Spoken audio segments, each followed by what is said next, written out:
Audi's new V8 sedan. Audi's produced some fine cars over the years, but now it has a flagship to compete with the very best. The Audi V8 is the same shape and size as the 100 and 200 models that have been so successful in Europe. It can also be traced back to the North American 5000 models, which set styling milestones when they were introduced. But however popular Audi's big sedans were, they never quite broke into the upper end of the luxury market, dominated by Mercedes and more recently BMW, not to mention Cadillac and Lincoln. Audi has always wanted to compete more effectively with the big Mercedes S-Class cars and with BMW 735 models, and has at last taken the plunge by launching its V8. As the name implies, it has 8-cylinder power and also Quattro all-wheel drive. While this car looks a lot like other big Audis, it's actually an all-new design and uses almost no common body panels. I've always liked this particular styling theme of Audis and find nothing to complain about with a new car, though some may feel it could have been more radically different. A clean four-door design, the V8 has a distinctive grille to set it apart from other Audis. The four interlocked rings, by the way, represent the companies that combined to form the old Auto Union group prior to World War II.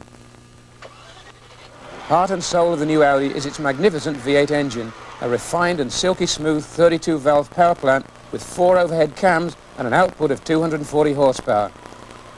The engine is said to be based on a marriage of 2 VW GTI 16-valve engines. Construction is all aluminum, and Audi claims it's one of the lightest engines in its class. It's also the shortest power plant in its class, which is useful when servicing is needed. Fuel economy is in the 17 litres per 100 kilometre range for all-around driving, a poor figure that won't worry potential V8 owners one bit. A new 4-speed automatic transmission is used, and it's controlled by an electronic management system. No manual gearbox is offered, and it's unlikely that there'll be any demand for one in a car of this class.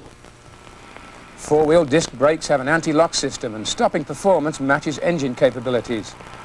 Top speed is over 230 kilometers per hour, and a 0 to 100 kilometers per hour time of under 9 seconds is claimed by Audi. Front suspension is by McPherson strut with track control arms and a stabilizer. The rear axle uses 4-joint lower control arms and upper control links. Coil springs are combined with gas shock absorbers.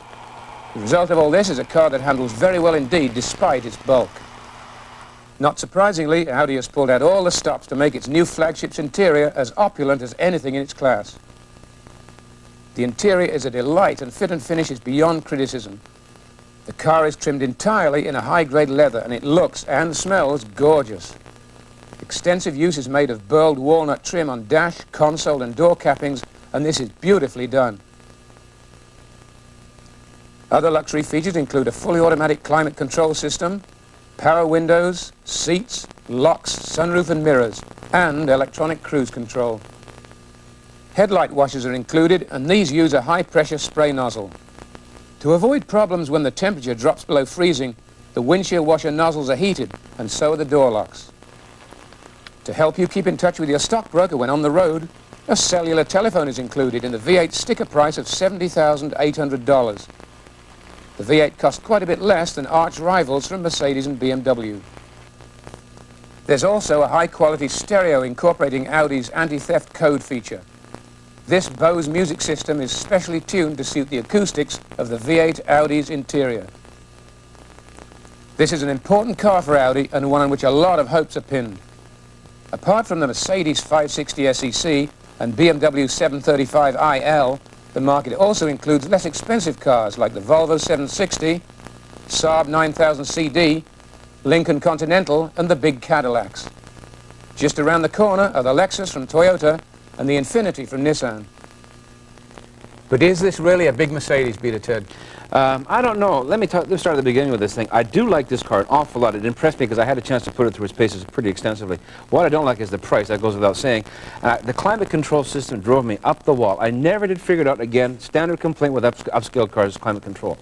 And also, did you notice on the transmission console that switched to select the transmission mode? That is the stupidest thing I've ever seen in an $80,000 automobile, or any automobile for that matter, because if you want to get maximum performance out of the car, you have to play with it a lot. And if you put the armrest down, you can't even get at it. So really a big mistake there. I like the car, but there's a few engineering shortcomings, and that's one of them. Well, I agree there are some shortcomings, and personally I don't like climate control systems like you, and I don't like fiddly little things that you switch from either transmission or suspension modes, because to me they almost always do nothing. You get a car that's well set up in the first place, as this car is, and you don't need all that. The only time you actually notice the different modes of the transmission is when you really get up there in speed. I was lucky enough to drive this thing through some mountains with, when there's no one around. I got a chance to find out exactly what the difference is, but I think you're right, for most applications you won't even know the difference. No, but nonetheless, this is a magnificent car.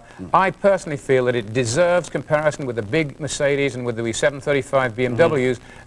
I think perhaps it's getting not quite as good a press as it should, because it looks a little too much like the old 200. Exactly. I mean, people are looking at it and they're saying, well, this is nothing but a glorified 100, 200, which I stress it is not. I mean, considering the range this car is in and the market, why spend the money on a 100 or 200 when you could spend a few $1,000s more, admittedly, and get this? Well, that's true. In that kind of market, I don't think if 10,000, 15,000 here or there doesn't really make much difference. And it is the car is beautifully trimmed and so forth. I don't think it is in any way less than the Mercedes or BMW equivalents. Yeah, if I had my druthers, I would have to go with the BMW, because I think the 7 Series are much better looking. I have nothing against this car in terms of appearance, but it doesn't have the resonance or the presence that I would demand for this kind of money, you know. I kind of think it does. I think there's a lot of people in this market who want something that doesn't make a particularly bold statement. It's a subtle statement. There's only, I think, only the roof in common with the other cars that Audi has. So it is pretty well new. And let's face it, Ted, the shape of this car, which has been around for a few years, basically, is really a standout. I mean, it's a wonderful shape, a beautiful styling job. Yeah, I don't agree. It's okay. It's okay. But it's like the 929. It's okay. It doesn't do much for me. Okay, let's sum up here.